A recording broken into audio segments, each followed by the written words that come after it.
งูยังไงน่ะสบายดีปะลุงโอเคเอาขนมมาซื้อมาฝากอ่ะเอาจับเอามันนี่เอาน้ำไม้ไปนี่โดยสบายดีได้น้ำหวานมื้อนี่บ่ได้อิ่มร้อยสิกัดจังมื้อพอโดมื้อเช้าก็มาแล้วไปเบิ่งน้ำคืนนี่แล้วขี่รถมาแต่เช้าน้ำคืนบ่มันอยู่เฮิงไงกับแข้งตกเลยเนาะบอกมันก็บ่ได้เวียกแล้วเมื่อทำน้ำเฮาก็ได้บ่ยากดอกหักเลือกได้เลยเตรียมมีแล้วเพราะว่าตัวนี้ก็หิวอีกเธอผู้เดียวขึ้นล็อกหนึ่งล็อกที่สองที่ว่าพอมันประกอบงามอยู่พี่น้องเลยเนาะเพียงจุดเลยงามอยู่โอ้งามบอกเลย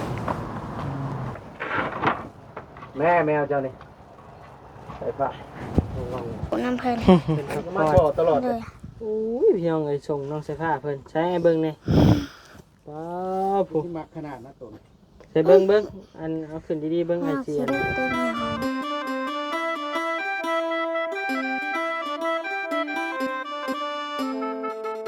อ๋อพี่น้องเนาะบาทนี้ต่อพี่น้องเลย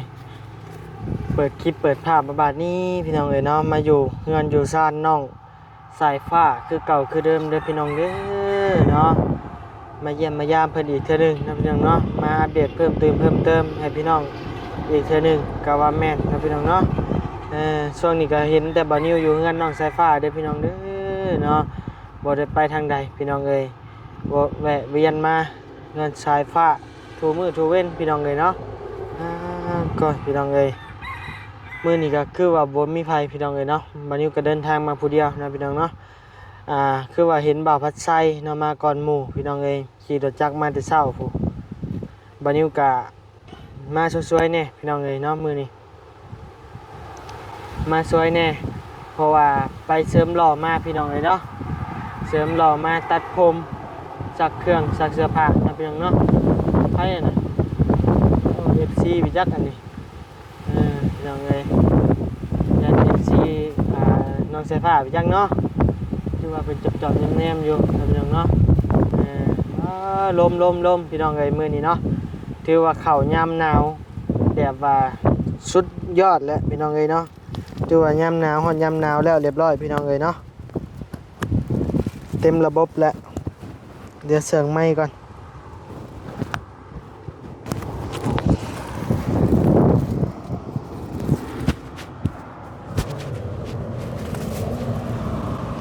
หอดยำหนาวเด็บเต็มระบบแล้วเด้อพี่น้องเลยเนาะเมืองลาวเฮาพี่น้องเลยมื้อนี้ก็ได้มีแล้วมาฝากเพิ่นเนาะได้น้ำหวานแล้วก็ขนมพี่น้องเลยแม่ซื้อขนมมากับมื้อนี้ก็บ่ได้เอาของฝากหยังหลายเนาะเพราะว่ามื้อนี้ก็ให้ได้ซำนี้พี่น้องเลยเงินเดือน YouTube ก็ยังบ่ทันได้พี่น้องเลยเนาะยังถ่ายอยู่บอกจักเถื่อพี่น้องเลยเนาะสีบรอดแหละวานิวก็ได้ ถ่ายอยู่6 เดือน 7 เดือนแล้วพี่น้องเลยเนาะเข้าเดือนที่7แล้วก็ยังบ่ได้เงินได้คำน้ำหมูอยู่นะพี่น้องเนาะรถก็เมื่อยแต่เพ่แล้วเพ่จะมีเงินแป้งแล้วบัดนี้ก็ได้ เอาเนาะพี่น้องเลยบอกว่าก็อย่าแห้งว่าแห้งยาวพี่น้องเลยแห้งว่าแห้งขึ้นไปมาลอยพี่น้องเลยไม่ได้เข้าไปเยี่ยมไปย่ามน้องเพิ่นนะพี่น้องเนาะวันนี้ก็ขอกราบทักทายสบายดีพ่อแม่พี่น้องหมดทุกผู้ทุกคนเด้อนะบ่ว่าจะอยู่ฝั่งลาวฝั่งไทยและก็ต่างประเทศเด้อพี่น้องเด้อเนาะแห้งว่าแห้งยาวพี่น้องเลยว่าเรื่องรถ มีแต่แนวเพ่ๆเนาะเพ่จนเหมื่อยแป้งเลยเอ้าผู้แหละพี่น้องเลยเนาะเข้าไปเยี่ยมไปย่ามน้องเพิ่นผู้แหละเนาะเนาะ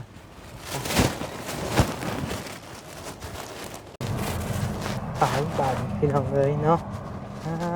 โตบ่าวพัดไซขี่รถแมงตะไซมาฮะงูใช่อีกแล้วบ่เห็นงูอยู่บนเก่างูยังไงน่ะสบายดีปะลุงโอเค คือใส่ชุดเก่าอีกแล้วว้าว งูตัวใหญ่บ่งูน่ะ เอาตัวนี้หน่อยนี่ฉันมีก้อยฮะนี่ เอาขนมไอ้ซื้อมาฝากอ่ะเอาจับเอามันนี่จับไปแบ่งให้พ่อสร้างนี่ไปน้ำหวานนะไปมื้อนี้บ่ได้มีM100ได้พี่น้องเอ้ยมื้อนี้เนาะเพราะว่ากินM100หลายร้อยเพิ่นกันห้วยเซ็กเอาได้พี่น้องเอ้ย ช้างเรากินกวาดแหน่ เอาน้ำไว้บาดนี้โดยสบายดี ได้น้ำหวานมื้อนี้บ่ได้M100 มาแล้วได้แล้ว150แล้ว ได้150แล้วบ่ แม่นได้เราบ่าวบ่ใช่ โอ้คักแล้วบ่ว่าใส่เห็ดงูอีใส่น่ะบ่งูอีใส่พอ บ่ปกข้อบ่แต่บ่าวบ่ใช่ห้องเพิ่น งูบ่ แต่งูยังแหละบ่ฮู้ ตัวนี้ของช้างมันกินเนื้อได้ เอ้าเจะสิเมื่อบ่ ครับมาจอบเพิ่น ไม่จับเมียคิดฮอดแห้ง จักอยู่ได้ไปหาแล้วบ่มันไปจอบ เห็น ไป ไหม มามีแต่ว่าเมียอยู่เฮือนอยู่เรื่อยจักแล้วเราบ่เกี่ยวข้าวดึงได้ คิดฮอดแห้งเลย ย่อหนาวเลยเนาะไปส่องเบิ่งก่อน จะกอดบ่ ย่อจักอยู่จังใดกินแนวใดเฮ้ยบ่ฮู้แล้วเนาะ อ้าว คือผู้นี้ก็ตื่นมาพอช้างอยากกินข้าวว่ะโอ้คือจะข้าวแล้วพอช้างโอ้มีแต่ลวกมีกินก่อนแล้วข้าวบ่ทันได้สุก คนสั่งคิดฮอดเมียแล้วพี่น้องเลยสิกลับบ้านแล้วสิกลับจังมื้อพอ โดมื้อเช้าก็มาแล้วไปเบิ่งน้ำคืนนี่แล้ว ขี่รถมาแต่เช้า ไปห้องแก้น้ำขึ้นบ่ มันอยู่เฮิงไงกับแข้งตกเลยเนาะบอกมันก็บ่ได้เวียกแล้วเฮ้ย เมื่อทำน้ำเฮาก็ได้บ่ยากดอกหักเลือกได้แหละ เบิ่งก่อนเด็กกับเมื่อยิงตามเพราะว่าวันนี้เมื่อยังรถจักรใครได้มันลมบ่แห้ง ขี่รถจักรบ่ เบิ่งตัวจริงก่อนเบิ่งตัวจริงก่อน เอาว่ามันเมื่อเลยเมื่อเด้อเอาน่ะ ผู้นี้เพิ่น แต่ละมื้อหาได้ ผู้นี้เพิ่นบ่อยากให้เมื่อว่ะยิงตามแล้วว่ะเมื่อวานนี้ว่าสิได้เมื่อกันยังบ่ได้เมื่อจ้าซื่อๆมันก็คือว่าของเขาแล้วยิงตามเวลาตัวใดมันเหมาะเพราะว่าคันเฮาเอาดินเข้ามื้อนี่ก็ถือว่ามันก็โอเคอยู่มื้อนี้ยันบ่แล้วดินเข้า โดย เพราะว่าเฮาอย่างเมื่อเบิ่งรอแน่เขามันบ่มีก็จำเป็นหิวเอาใส่คุกนะครับ เฮาประสานกับบารีแล้วซื้อมาแล้วบอกบารีซื้อมาเรื่องรอเลยคะแนนว่าจะมีก็เอามาอีกก็ยังดี ของมันเลย เขาบ่ทันมาส่ง ฮะ มีอยู่เขาเอาไปเฮ็ดเวียกเขาบ่ทันมาส่งจักนี่อะไรถามเบิ่งเมียแล้วจังว่าเมื่อเอาแหยงมาห่อนทรายแน่เพราะว่าแล้วก่อนนี่กับคันว่าขึ้นหลังคาเฮาเทคานแล้วมาโบกมาหยังเลยสิใส่สิเอาทรายเอาหยังนี่แหละอนามัยเอาทรายชุมนี้เพิ่นพอก็ว่าค่อยก็ยังให้มาแล้วนี่พอได้ต่อตัวนั้นเอากะ ต่อตัวใด ตัวนี้มัน นี่แล้ว โอ้ใจอันบารีมาแจ้งนะบ่ แจ้งทามภาพเบิ่งซื่อๆนะแต่ว่าข่อยก็บัดสิลงมือแท้ก็ให้มาแล้วตัวนี้ก่อน มาสิซอย เอาได้ซะอันนั้นไหม สิเกิดพลกิ่ง เอาช่างว่าวเทบาทนี่เอายก อืม อ้าอุ่นน้ำช่างนี่เนาะเสียงอ้อยอ้อย บัดนี้ช่างเมื่อมื้อแรง โก้อีกเงา บัดนี้เงา บนเต๊ดๆๆอยู่น้ำกันเลยช่องขึ้นแล้วบึกเช้านี่ก็ เจ้าบ่ โอ้ยช่องขึ้นแล้ว ช่องขึ้นเลยบ่ ต้องปะติงบ่นิงคักบ่นอนน้ำช่างช่างให้ฮีด10ห้างวะ10มุ่งมันไปเปิดขึ้นทึงๆมันฮ้อน โย่ผู้หนึงมันหนาวเนาะเพิ่นเก่งเพิ่นอุ่นอยู่ซุยบ่ต้องสัมไผผ้าครับพี่ลึกนี่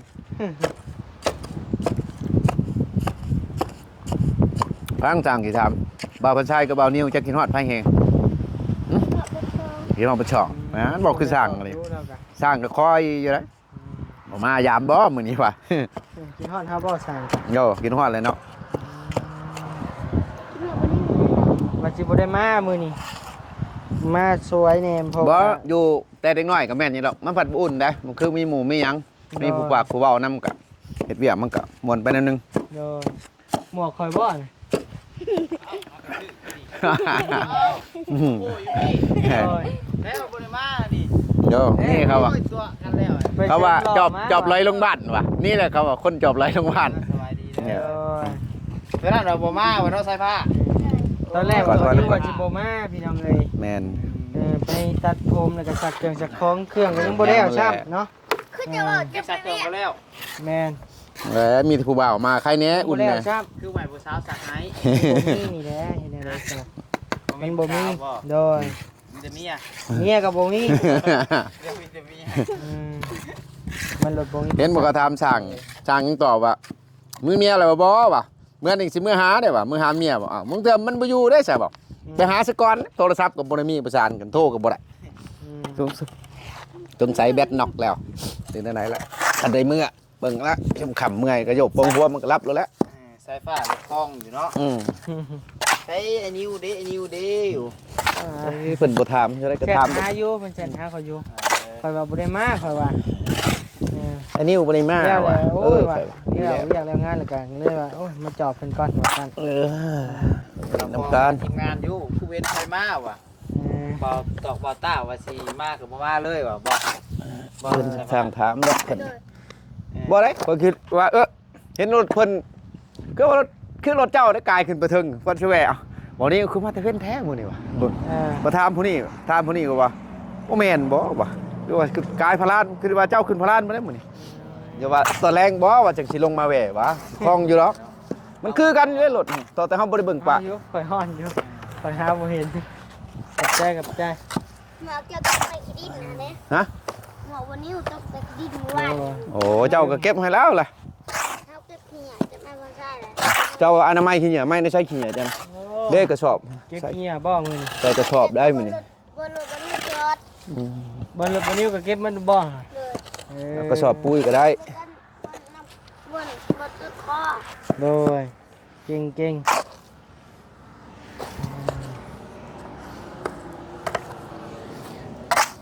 บุญทวีหน่อยหนึงส่วนไป ๆแล้วพาไป ไทยพาเจ้าเฮ็ด แม่บุญเราไปเลยเราหอได้ เก่งเก่งคือกันมาชองหั่นแหละ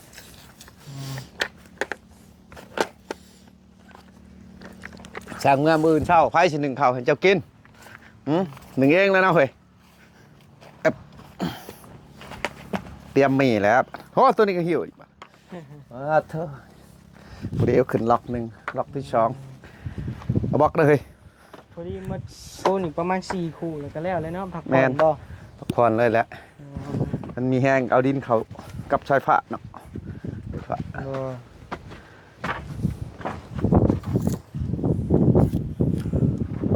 บนทางน้อยแล้วก็เรือบนทางน้อย ไผบอสใหญ่ บนนี้ บอลลี่ เอ้าบอลลีก็มีบ่ บอสใหญ่เพิ่นได้น่ะ อืม แจ้งเขาใหม่นี่ เอา บอลลี่บอสใหญ่เพิ่นเพิ่นว่า ตามภาษาเพิ่นนั่นแหละ เพิ่นก็หยอกๆก็ได้หัวพี่น้องเอ้ยอืม แล้วจังหน่อยสิเพิ่นสิอาบน้ำมาช่องเบิ่ง ไผสิอาบน้ำ ใช้ผ้าแล้ว สิอาบน้ำอีกแล้วบ่ ถ้าเขาแล้วจะมาอีกอ่ะ อาบแล้วเพราะให้มันหอมแน่วะ อืม อาบให้เราไม่ใช่อาบอีก ให้บ่พระชัยอาบให้อีกบ่ โอ้ตอนนี้อาบไปให้เราถืออ่องแล้วไปขุดมันก่อน เอาทรายยังนะหำอยู่เทิงกงไม้ฮะ ให้ทำผู้สาว บ่พอสร้าง ใส่ระดับน้ ฮะ ำใส่ระดับน้ำเอาน้ำออกให้มันแห้งแล้วก็ ท่อระดับน้ำ เออ จะปีนขึ้นเทิงบ่น่ะ บ่แล้วโยนขึ้นแล้ว อืม ตากอันนั้นไว้ให้มันแห้งยังมันเป็นเท่าตากมันแห้งไว้เลยไม่ได้กินทำไม โด เอา ย ปะน้ำแช่มันจะด โดยถือว่าพ่อมันก็ก่องามอยู่พี่น้องเอ้ยเนาะเพียงจุดเลยงามอยู่ประมาณอีกทิศหนึ่งแล้วบ่พอ ำโยกใจมันหอดทิศแล้ว บ่ฮอดบ่ บ่เลยก่อนนี้แล้วแล้วเทข้านทับแล้วก็ได้มุ่งหลังโบก โดย แล้วก็ ใจก็บ่อยังมันฮอดทิศแล้วเนาะ แม่นก็สมว่าให้งานเฮาหลายคนมันก็กับมันนั่นมาเบิ่งแล้วมันก็ซีๆกันดอกมาเบิ่งมันก็บ่ได้นะมันได้งานเทิงแม่นอยู่แล้วงานกันสมมุติว่าใช้มื้อนี้ก็มื้อที่2ที่3 โดย ที่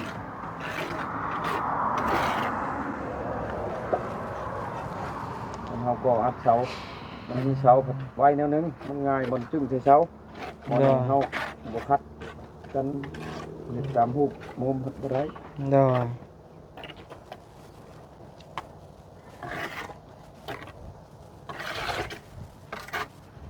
รออยู่พี่น้องเอ้ยโอ้หามบอกเลย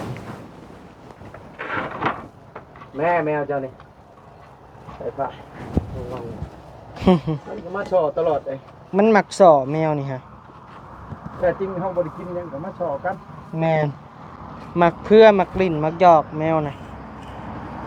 ยอมกันก็มาก็คือว่าเดี๋ยวบ่เฮ็ดหยังนี่นะสายผ้าลูกมามันจะมากับแมวโอ้ เออ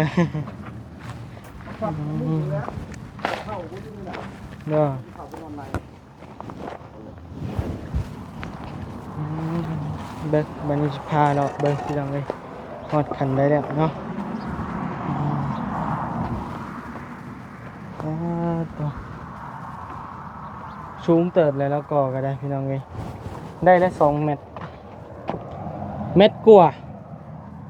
บานิวเม็ด70บ่70กว่าบ่บานิวเอ้า ย่างออกฮ้อนหู้นี่เลยแมว โอ้ฮู้แล้วบ่ มันออกฮ้อนหู้ดิพี่ใช่ปะ โอ้ เมื่อไหร่เนี่ย มาได้ยังไงดิผมอ่ะ เจอจังว่าเขาปิดไม่เลยเนาะสายผ้าตัวเรื่องเลยบุญทวีไปใช้สายผ้า เสื้อเฒ่านี่กระดูกนี่มัน ใช้มันนั่งปินหนาว่าน้ำไม้ดีๆบุญโดไอสิทามบุญทวีไปใช้เกาะเพื่อนเป็นเหตุยัง เพิ่นนั่ง อันนี้ เพิ่ เป็น นนั่งหลีกต้นซับ เพิ่นเบิกก้อยปูนสอดผู้สร้างบ่อมึง เพิ่นสมัยที่เฮาก็บ่ฮู้นำเพิ่น เพิ่นพักผ่อน เลย โอ้ยพี่น้องเอ้ยส่งน้องสายผ้าเพิ่นใช้ไอ้เบิ่งนี่ป้าผู้ ที่มักขนาดนะตัวนี้ ใส่เบิ่งอันเอาขึ้นดีๆเบิ่งไอ เฮา เจี สิ ยน ดื้อได้แมวเฮานี่ เอาแค่นอกไอซีถ่ายนี่พี่น้องเอ้ยส่งเพิ่นเนาะพี่น้องเนาะส่งอันโตมันบ่ขาดมีบ่หาม มีอยู่แต่มันขาดไปแล้ว มีอยู่ขาดแล้ว มีอยู่แต่มันขาดบ่ มีแล้วมีอยู่แต่มันขาดอยู่หมดแล้วนะ บ่ได้คือยังบ่มา บอลลี่จังหน่อยกับมาบอลลี่นะ เลย นี่เราอยู่ใกล้ๆเจ้านี่ หาบ่ เราแวะไม่ตู้อะนะ หาบ่เห็น กายดงหินพู้นแหล้วกินข้าวแล้วบ่มื้อนี้ กินแล้ว กินกับหยัง ข้างต้มหมี่กิน ต้มหมี่กิน เลย ใส่อยู่บ่ผักบงไงนะ บ่ ไม่ใช่คือบ่เด็ดใส่ มันยังสั่น สันแห้งบ่ เลย ไอ้คือว่ามันสิบ่โป่งแหละเจ้าฮดน้ำมันอยู่บ่แหละ หด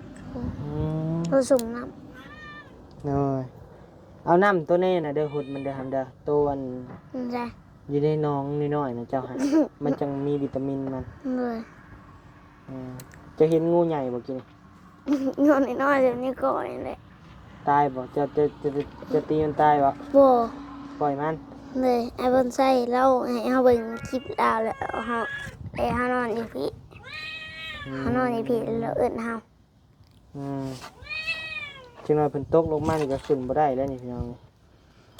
ตกลงหูนนี่ก็แล้วแล้ว ผู้ที่ปีนขึ้นเลย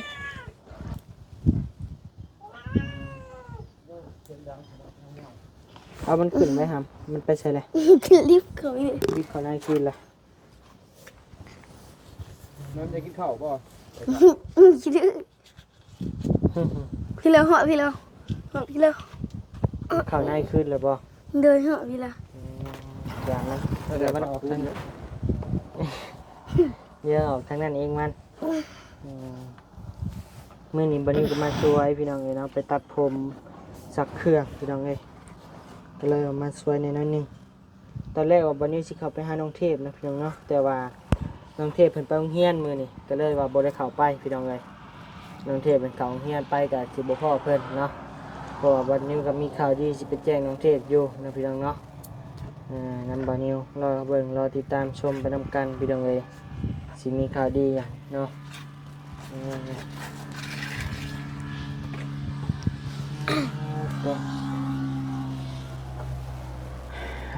ข้าวเพลนกินแล้วบ่ข้าวเพลน ไม่เขากินแล้ว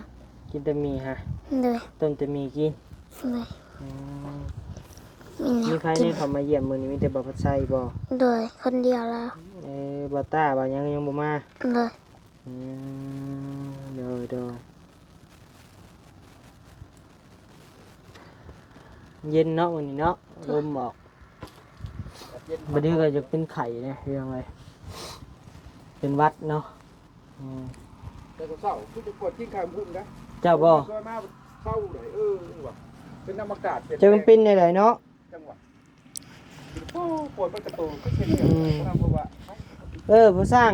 ด้วย มี FC อันเพิ่นคอมเมนต์มาว่าเพิ่นทักหาเฮาเพิ่นว่าให้เจาะท่อนี่ทั้งข้างแหน่ว่าซั่นให้มันซึมง่ายแล้วอ่ะ เจาะทั้งขางทั้งไหน เด้นี่เจาะอันนี้นี่ มึงว่ากันเจาะได้เอานั่นแหละเอาหินแล้วลงไปขังเจาะลงไปหันจะหน่อยน้ำมันก็ลุกลงไปพอดีดินถมแล้วก็เบิดแล้วพอ บ่ เออ เอ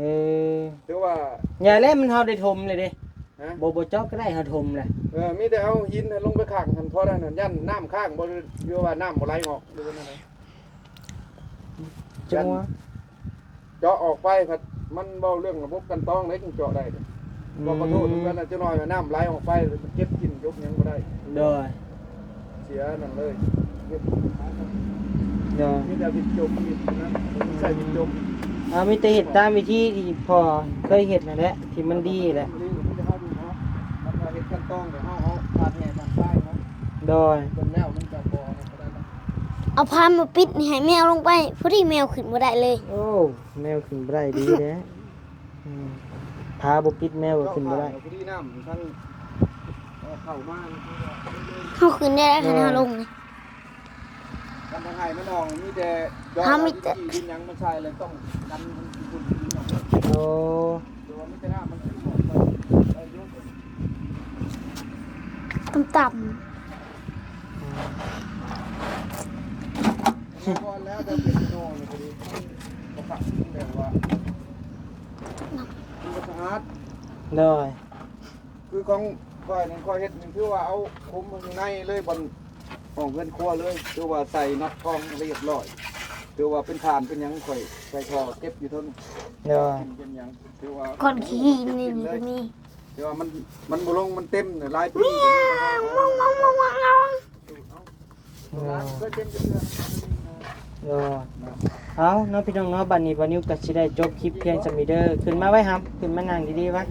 นี่เค้กถ้าว่า ใช้ขึ้นเป็นบ่บัดนี้ ย่านมันเป็นดิบปล่อย ขึ้นเรื่องหนึงแล้วก็ เสื้อนี่เสื้อแม่น่ะเพิ่นซื้อให้พี่ เลย เสื้อบาลีซื้อมาให้ใส่มานั่งพี่นั่งดู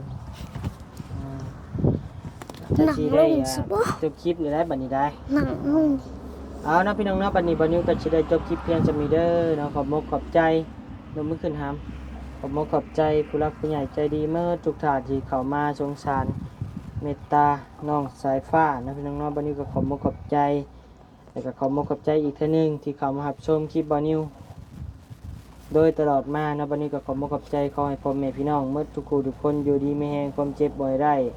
ความไข่บ่ให้มีปรารถนาสิ่งใดขอให้ได้สิ่งนั้นเด้อเนาะกรมความมุ่งมั่นปรารถนาพี่น้องเลยเนาะอย่าเจ็บอย่าจนเนาะร่ำรวยๆพี่น้องเอ้ย